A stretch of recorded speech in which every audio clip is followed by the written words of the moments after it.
Bonsoir, bonsoir, bonjour, c'est RD Congo Basango Télévision Bandekonanga. Comme toujours, avant de commencer notre émission, nous disons merci à Dieu. Nous disons merci à nos chers abonnés et téléspectateurs qui nous suivent partout dans le monde et en RDC. Bandekonanga, soyez les bienvenus. À la une, Bandekoto Yoka, Martin Faye. On ne peut pas laisser les femmes d'ici se battre. Bandeko tokoyoka Martin Faye lui interview moko yako sakarate bandeko nanga. Tambo oyoke bolwa ne. Oyoka indi si bandeko nanga. Alors, alobisi l'armée rwandaise, Ouganda, donc bandeko za so mon émission.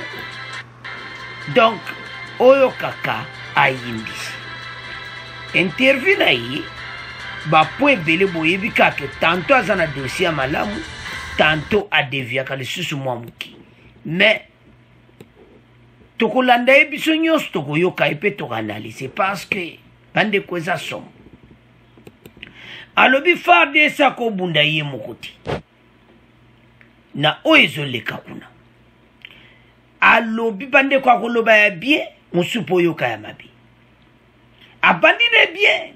FARDC, on ne peut pas laisser les FARDC se battre seuls. Les membres des plateformes politiques Lamouka et Bloc Patriotique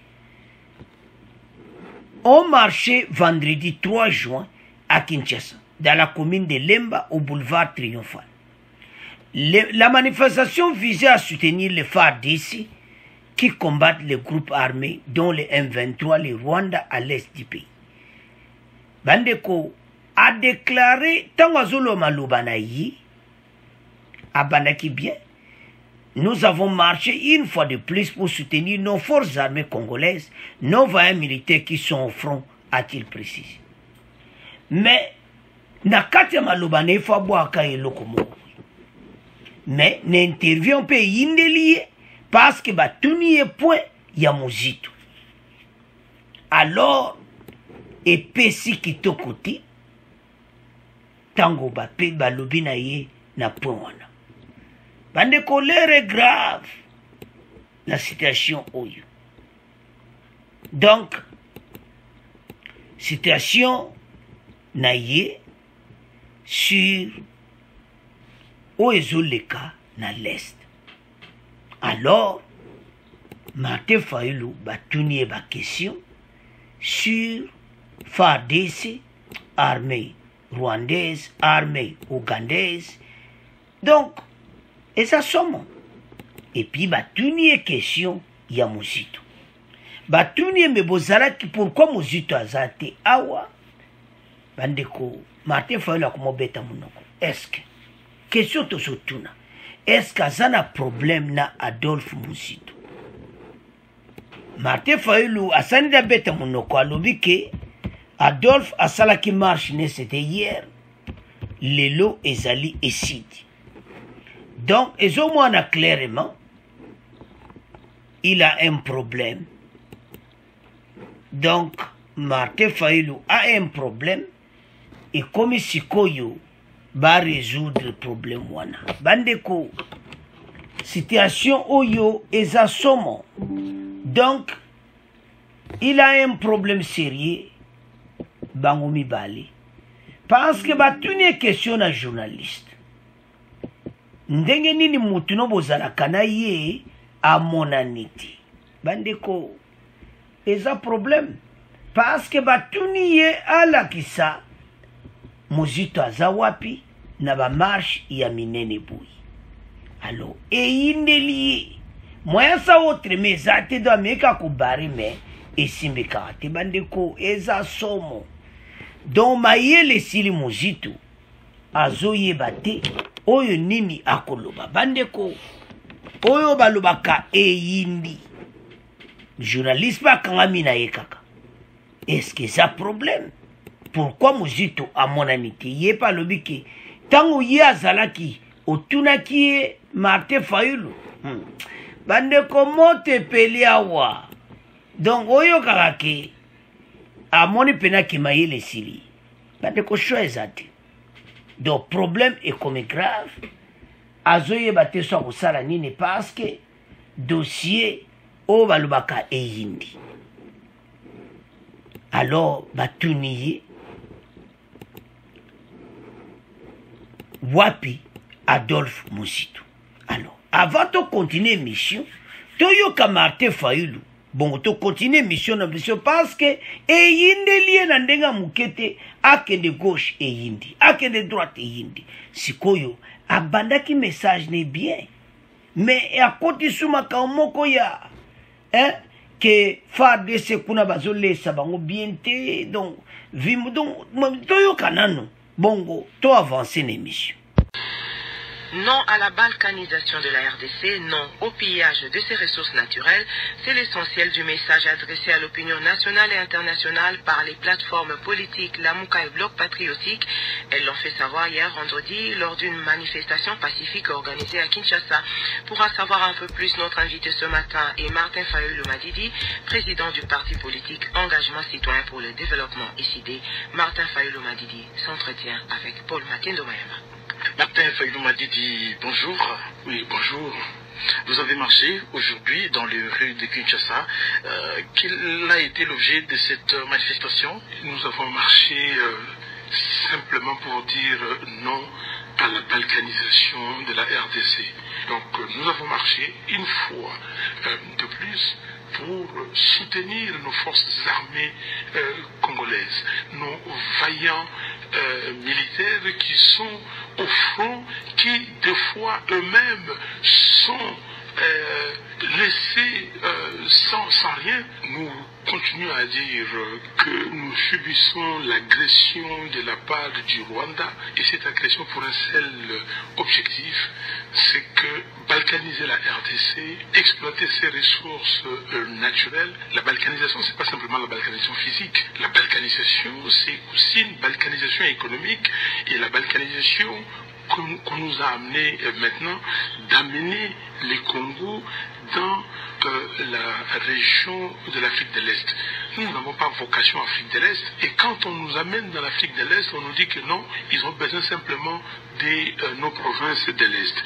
Donc nous disons non à la balkanisation, nous disons non au pillage des ressources naturelles du Congo. Nous avons la démocratie ici, nous continuons, même si cette démocratie n'a pas encore atteint sa vitesse de croisière, mais le pays comme le Rwanda, il n'y a pas de démocratie, l'Ouganda, il n'y a pas de démocratie, et le Rwanda s'organise pour nous attaquer via des proxys, entre autres proxys, le CNDP, les RCD Goma, aujourd'hui les M23. On nous dit que non parce qu'il y a des intermédiaires, des FDLR, des gens qui ont combattu les pouvoirs en place au Rwanda. Mais les FDLR, ils sont des Rwandais. Qu'est-ce que vous exigez exactement? Nous exigeons une ouverture politique au Rwanda et en Ouganda, que le gouvernement rwandais et le gouvernement ougandais discutent avec les rebelles, ce qu'ils appellent les rebelles. C'est-à-dire pour les Rwandais, les FDLR, pour les Ougandais, les SDF. Et nous disons que l'ONU doit faire un effort pour encourager ça et amener les FDLR et les EDF en dehors du Congo. Nous disons qu'il est nullement question d'intégrer les M23 dans l'armée congolaise. On a déjà trop intégré. Ils sont nombreux. Et nous avons aussi dit que non à cette communauté des États de l'Afrique de l'Est. Et qu'est-ce que vous appelez balkanisation économique? Ça veut dire faire appartenir la RDC dans ce qu'ils appellent Eastern African Community, la communauté des États d'Afrique de l'Est.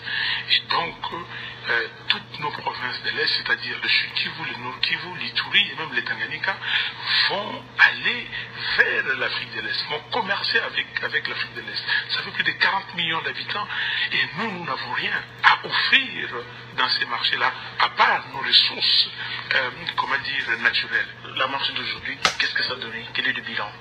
Le bilan, c'est qu'il y a une mobilisation. Le bilan, c'est que les Congolais se sont dit, on ne peut pas laisser,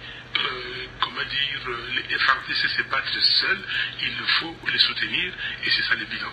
Et Malheureusement, il y a un autre bilan négatif, c'est que on nous a attaqués, on a vu les Kuluna, on nous a dit qu'ils appartiennent à un groupe, à un monsieur que je ne veux pas citer ici pour ne pas faire sa publicité, mais c'est une sous-traitance. Lors de cette marche, on n'a pas vu le nouvel élan, votre partenaire habituel. S'il vous plaît, soyons sérieux. Je vais vous le dire, il vous regarde les yeux dans les yeux. On doit être sérieux. Ici, on parle du pays. Nouvel Élan a fait une manifestation hier. Vous avez posé la question. Donc, nous avons marché pour les Congolais, pour les Congos.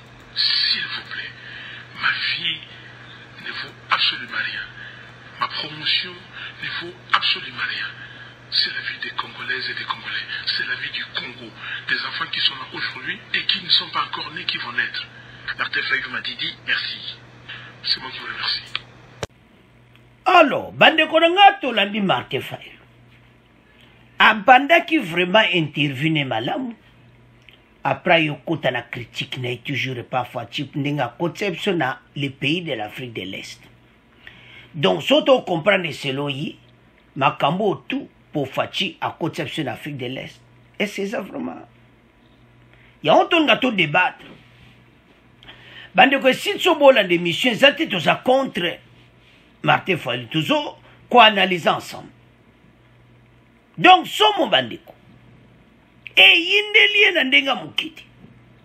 Alors bike kokote état de l'Afrique de l'Est et baby simboka na biso makambo ebele tout ça. Mais et ça n'a rapport tena kokota na état de l'Afrique de l'Est. Abi la balkanisation physique donc ndenge fatia kote na état de l'Est a balkaniser Est à RDC. Non. Martin Fayulu nous a côté antolo bakaka. Ba message que n'est pas peuple mapi, yango mona makambo ebele ezoke na nzilati. Bande koto telema. Na ba station tozanango. To ali sous batute ya kokene gauche, droite, non. Ce n'est pas possible. Bande ko epesi o baluba kitoko te. To telema pona mboka, bendele koyati. Mais abandi bien. Ozomona. Ezaki esengo komona bango na marche. Ko soutenir FARDC, ezaka souhaite biso lo bango na mission. Eza sutaka te yaba vérité des urnes, yaba élection 2023, ya oyo wana. E komita bana mboka basangana, baloba pona mboka. Alors, Martin Fayulu utoloba wana ke kokota na état de l'Afrique de l'Est eza balkanisation. Non. Fatia koki kosala mboka mabibongo te balkanisation akoti na état de l'Afrique de l'Est mboka eza balkanisé. Non. Wana Martin Fayulu aza akoti. Mais kokota na ndenge basali marche kitoko. Alui moi likamwa te pona ba lui parfois bazana eloko te mais FARDC azozwa mbongo ne bazofuta bango bien Martin Fayulu. Peut-être vous avez informé. Donc, bandeko, situation d'engeza, faut qu'on comprenne. Ndenge ni makambo ezali. Donc, ce qu'on tali bien, bandeko nangai, Martin Fayulu, abandaki interview bien, mais a dévié. Parce que makambo ebele za na motema.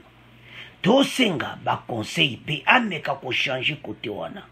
Kokanga motema na ba dossier kokanga motema non. To ko avancer mboka oiti.